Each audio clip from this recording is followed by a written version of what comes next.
Bom, para compreendermos este processo, temos que recuar no tempo e olhar para a crise migratória de 2015 e 2016, que pressionou muitos Estados europeus. Desde então, começaram uma série de debates aqui no bloco comunitário sobre a necessidade de controlar a entrada de migrantes. Nessa altura, isto é, a 4 de maio de 2016, a Comissão Europeia apresentou pela primeira vez um conjunto de propostas de reformas do Sistema Europeu Comum de Asilo. E depois vieram outras rondas de debates e discussões entre muitos políticos aqui na Europa, inclusive alguns Estados-membros do bloco. E só em setembro de 2020 foi apresentada ao Parlamento Europeu pela primeira vez a proposta que ontem teve luz verde, a qual, entre outras coisas, pretende, primeiro, harmonizar todos os aspectos de gestão de migração entre os Estados-membros da União Europeia, incluindo a identificação dos requerentes de asilo, os procedimentos fronteiriços e a recolocação dos refugiados dentro da União Europeia. O documento destaca também a necessidade de criar-se um sistema de solidariedade obrigatória para garantir que todos os países membros da União Europeia, independentemente da sua dimensão e localização, contribua para aliviar a pressão sobre o sul da Europa, onde a maioria dos migrantes chegam por mar, a Itália e a Grécia. Só para se ter uma ideia, por exemplo, em 2023, isto é, no ano passado, a União Europeia recebeu 1,14 milhões de pedidos de proteção internacional. Este é para já considerado o maior número nos últimos 7 anos. Houve igualmente um registro de 380 mil casos de travessias irregulares das fronteiras europeias, metade das quais foi através da rota central do Mar Mediterrâneo. Entretanto, a reforma que ontem foi aprovada não altera para já o princípio de Dublin, que afirma que a responsabilidade por um pedido de asilo cabe, em primeira instância, ao país de entrada.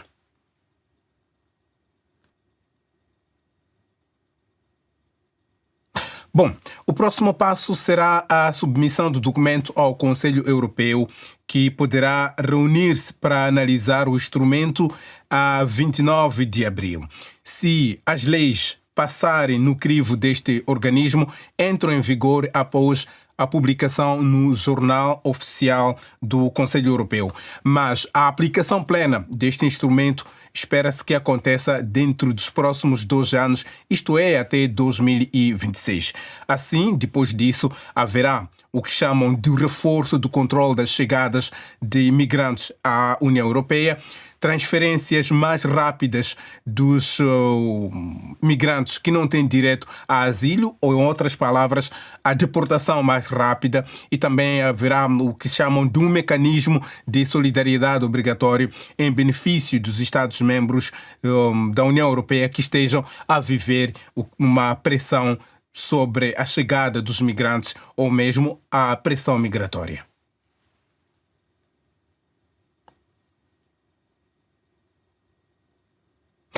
Bom, a priori significa que um Estado membro da União Europeia terá de acolher e receber um determinado número de requerentes de asilo que chegam a um outro Estado do bloco que seja vulnerável às pressões migratórias. Vamos só dar um exemplo. Imagine os países como a Grécia, a Espanha e a Itália, que neste momento são os principais pontos de entrada de imigrantes. Se sentirem pressionados, terão que recorrer a outros estados para poderem fazer o que chamaríamos aqui o bardeamento dos imigrantes. Então, se um país membro da União Europeia se recusar então a receber os migrantes no âmbito deste sistema de solidariedade, deverá pagar uma compensação financeira de cerca de 20 mil euros por cada caso de requerente que seja recusado.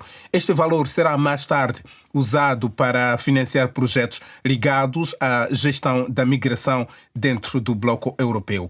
Estima-se que, por ano, a realocação de 30 mil migrantes e uma compensação de cerca de 600 milhões de euros para o fundo destinado a financiar esta reforma da política migratória.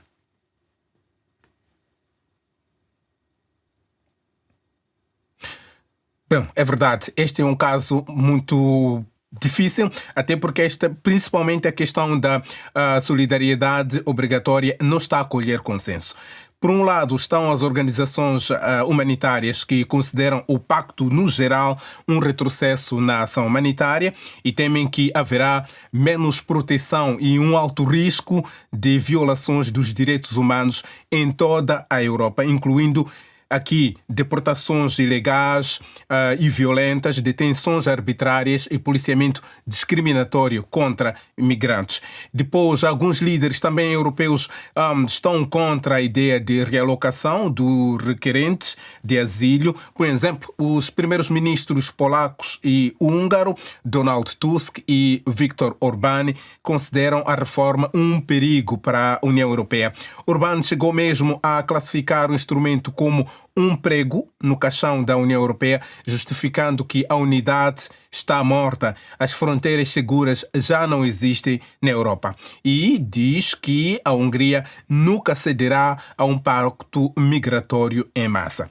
Entretanto, do outro lado da barricada estão entre os apoiantes desta iniciativa a presidente da Comissão Europeia, Ursula von der Leyen, do Parlamento Europeu, Roberta Metsola, e o chanceler alemão Olaf Scholz, que já defenderam publicamente que este instrumento é importante para a Europa e que vai impedir abusos contra migrantes requerentes de asilo e proteger melhor as fronteiras europeias e também proteger os próprios refugiados.